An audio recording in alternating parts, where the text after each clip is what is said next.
Hola, bienvenida, bienvenido a este su mega curso de Python. Bueno, y como ya lo habíamos anunciado, ya llegamos a la última recta. Comenzamos el estudio propiamente de Flask, que es el framework basado en Python para desarrollar aplicaciones en la web. Antes de continuar, quiero mostrarles el proyecto que vamos a estar desarrollando a lo largo de este capítulo, que es el capítulo final del megacurso de Python.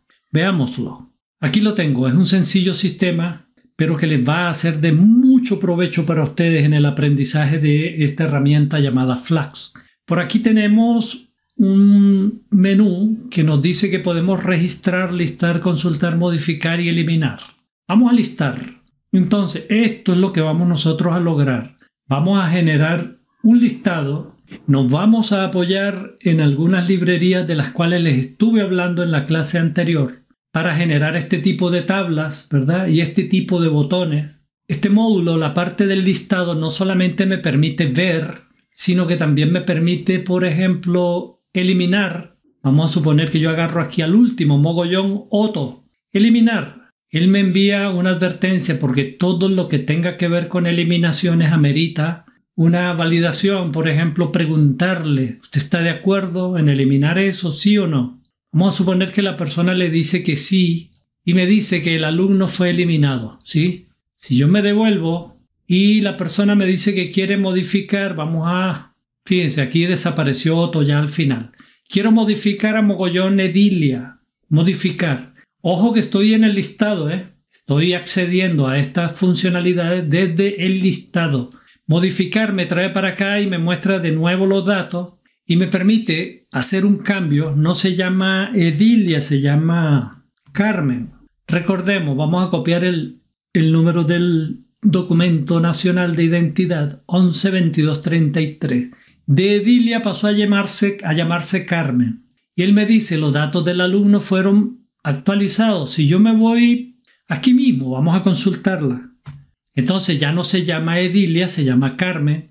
Y así yo puedo modificar cualquiera de los datos, pero esto tiene una ventaja. Estamos en el módulo de consultar, que a la vez me sirve a mí para modificar y eliminar. Si yo le digo aquí, quiere eliminar, él vuelve y pregunta, ahora no lo voy a hacer. Eso es lo mismo que me va a aparecer si yo me vengo por consultar.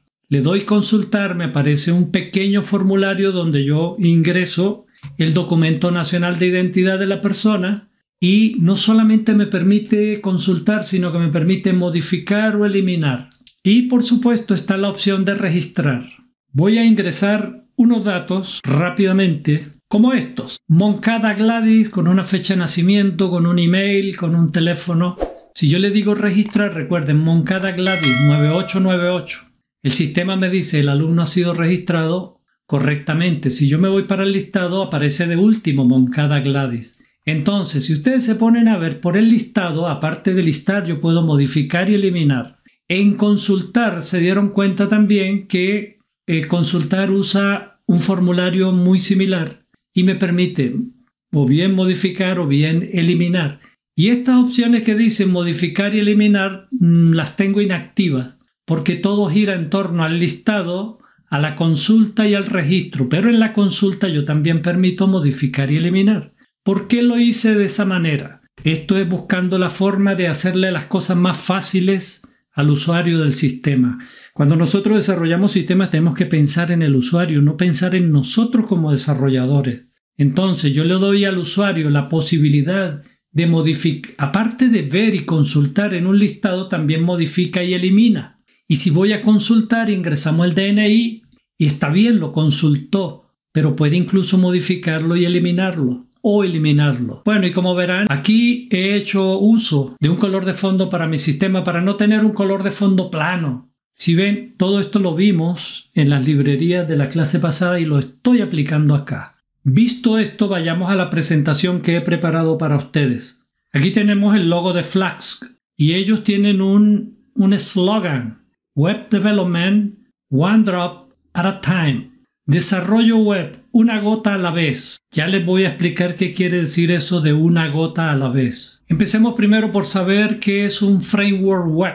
Dice aquí que los framework web son un conjunto de herramientas, estilos, librerías dispuestas a través de una estructura o un esqueleto base que las sostiene y que es para el desarrollo de aplicaciones web más escalables y sencillas de mantener. Escalables quiere decir que comenzamos con algo básico y después podemos ir sobre la marcha incorporándole nuevas funcionalidades a nuestros sistemas. Ahora bien, del lado derecho tengo lo siguiente. Aquí está el desarrollador. Entonces, ¿qué es lo que nos permite un framework web? Un framework web nos permite manejar, por ejemplo, las rutas, las direcciones electrónicas, el acceso a las bases de datos, gestión de sesiones y autenticación de usuario. Es decir, que con estas herramientas nosotros podemos incorporar un sistema que permita verificar quién es el que se va a conectar para trabajar con el sistema y asignarle roles. Por ejemplo, un administrador tal vez puede consultar, puede modificar y eliminar, pero una persona que no es administrador del sistema a lo mejor solamente puede consultar y puede consultar ciertas cosas. Bueno, todo ese tipo de funcionalidades nos las permiten los frameworks. Nos permite manejar formularios, validaciones, nos permite trabajar con APIs para interactuar con otros servicios externos y también nos permite trabajar con otras herramientas, como en este caso trabajar con HTML, con CSS, con JavaScript, con Python, en el caso de Flask. ¿Ok?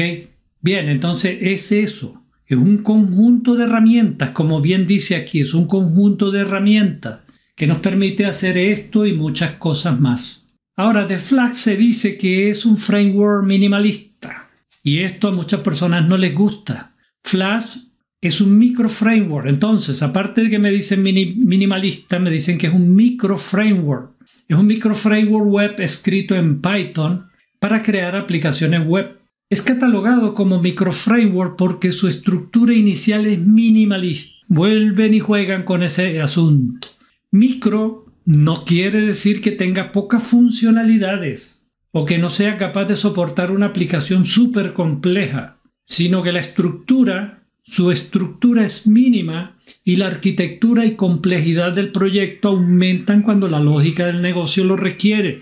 Me explico. Cuando ustedes instalan Flask, él viene con un core, o sea, con un núcleo, vamos a decirlo, diseñado para ciertas y determinadas funciones, que es mínimo si lo comparamos con otros frameworks que cuando uno los instala, el caso de Django, también de Python o basado en Python, que cuando uno lo instala, él instala sopotoscientas cosas, pero de esas sopotoscientas yo solamente voy a usar quizás el 10% o menos. En cambio, Flask no. Flask instala un núcleo básico y dependiendo de la necesidad, uno como desarrollador va instalando, ¿sí?, paquetes que ha desarrollado la comunidad.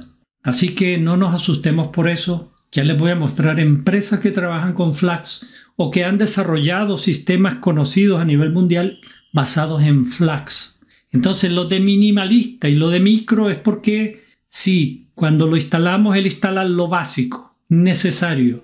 Después, como dice ahí la leyenda, dependiendo de nuestra necesidad, iremos incorporándole más complejidad. Hay un sitio que me mostró este gráfico, me pareció muy interesante. Me habla de más o menos en algunos países cuántas empresas para la fecha estaban utilizando Flask en grandes proyectos y en proyectos medianos. Solamente eso, no había pequeños proyectos, no. En Estados Unidos 4.000 y tantas empresas. En España 300 y no sé cuántas. Y en Francia igual, pero estamos hablando de proyectos hechos en empresas medianas y grandes. Y así por el estilo. Esto nos dice a nosotros que Flask realmente, aunque lo llaman minimalista y de hecho lo es un peso pesado con el cual se pueden hacer sistemas complejos. Y para muestra un botón. Yo aquí les estoy mostrando algunos logos que no necesitan presentación. Yo creo que el único que necesita presentación es el último. Airbnb es una empresa que se dedica a ofrecer alojamiento y otros servicios a los viajeros. Entonces las personas que andan viajando por el mundo, que tienen cuenta ahí, es gratuito, van consultando. Voy para tal parte, ¿dónde me puedo quedar? ¿Qué servicio me ofrece? ¿Tiene piscina? ¿Tiene, no sé, jacuzzi? Etcétera, etcétera, etcétera.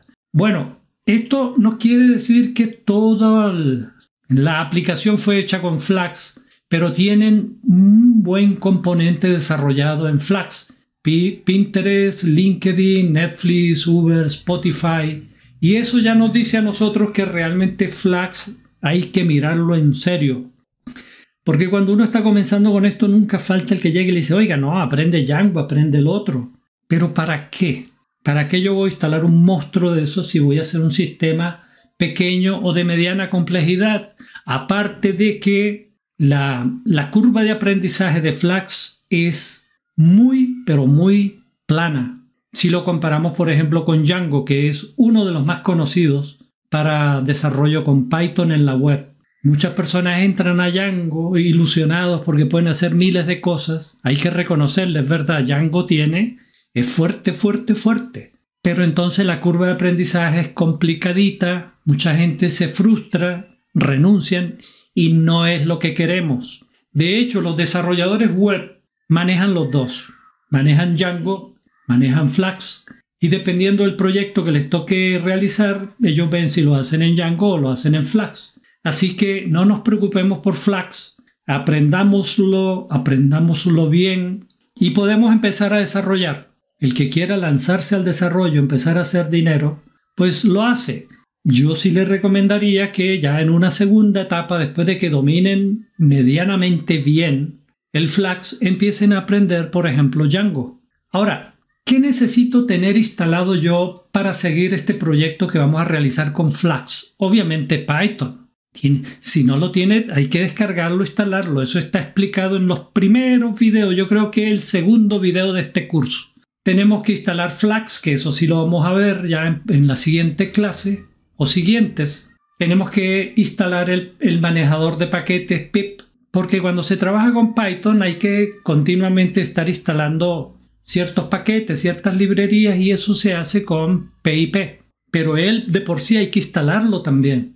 Tenemos que instalar una API, ya les voy a explicar en su momento qué es una API llamada PyMySQL, que es para conectarme con la base de datos que yo tengo o que vamos a tener, porque ustedes van a tener, cada uno de ustedes va a tener que hacerla. Y para conectarse desde Flask con esa base de datos necesitamos a PyMySQL, que no es el único. Lo que pasa es que lo he escogido por su sencillez y porque él está hecho totalmente en Python. Pero no es por el hecho en sí de que esté hecho en Python, sino por lo sencillo de usar, que necesita menos configuración que otros, ¿ok? En su momento, cuando lleguemos allá, yo les voy a hablar de todo eso. Necesitamos crear y configurar un entorno virtual. ¿Por qué el entorno virtual? El entorno virtual ocurre porque cuando desarrollamos proyectos, instalamos una versión de Python y empezamos a instalar librerías, terminamos el proyecto y empezamos otro proyecto, y de pronto nos da por bajar librerías actualizadas, incluso el mismo lenguaje actualizado, una versión más nueva de Python. Y así nos vamos armando de una cantidad de versiones tanto de Python como de las librerías que se usan. Y eso en algún momento puede llegar a dar problemas, ¿sí? Cuando yo intento correr con una versión nueva, algo que hice con una versión más antigua me puede dar problemas. Entonces lo que queremos es tener un entorno donde el proyecto, un proyecto en particular, tenga todas las librerías, pero para él solo. No se comparten con las de otro proyecto. Obviamente, cuando yo llegue al otro proyecto, tengo que también instalar lo que voy a necesitar. Pero me permite tener eso de manera aislada para que no me dé problemas en un futuro.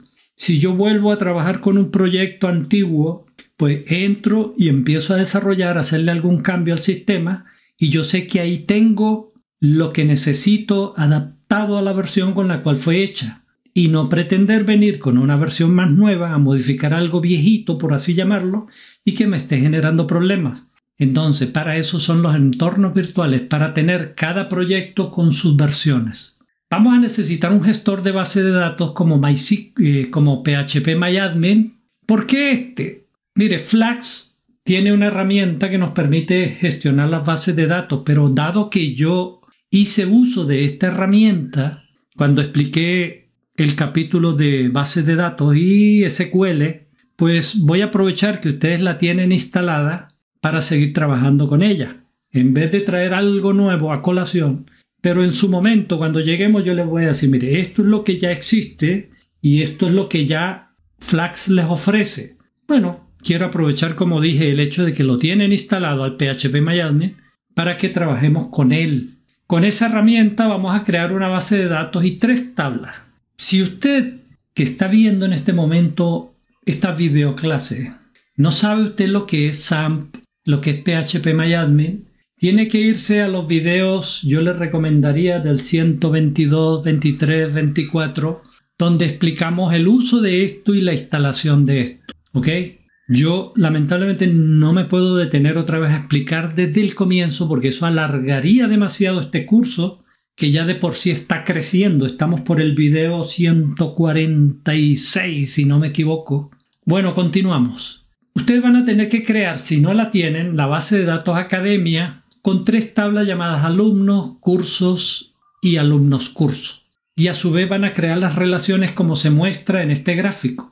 Aquí está alumno, cursos y la tabla relacional alumnos cursos.